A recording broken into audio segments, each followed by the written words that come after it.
Well, this is something. It was one of the worst train wrecks in North Carolina history, and today's the anniversary. Tonight we find our Tar Heel traveler in Statesville. Scott Mason has the story of the tragedy that keeps repeating itself.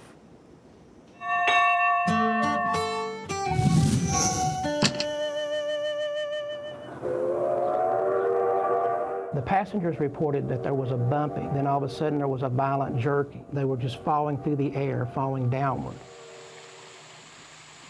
August 27th, 1891. People in Statesville reportedly heard the wreck 2 miles away. There are photographs of the wreck. The engine itself lands on the bank here. Most of the people that died of broken necks. 22 people died, including a young mother. Her daughter tries to hold her mother's head out of the water. But unfortunately, the boxcars have also dammed up the creek. So now the water is rising, and she basically drowns in her daughter's hands.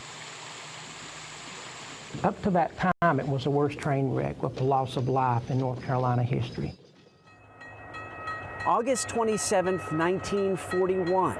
Supposedly 50 years after the accident, a man and his wife were driving out near the bridge and had car trouble, and they had to stop. And the man went back to town to get some help. Well, the wife supposedly saw a train coming down the track. It wrecks, it falls off into the creek below. There's people screaming, hollering. They go into town for help. They report there's been a massive accident. They come back and there's no train wreck there. It's nothing there.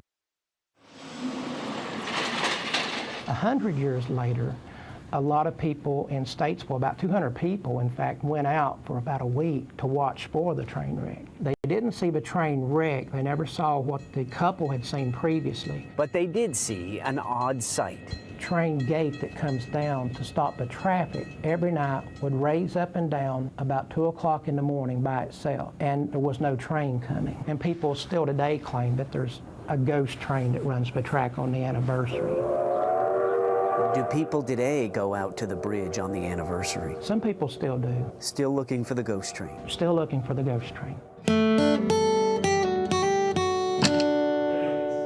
That railroad bridge is more than 150 years old, and today freight trains still cross it as they pass through Statesville.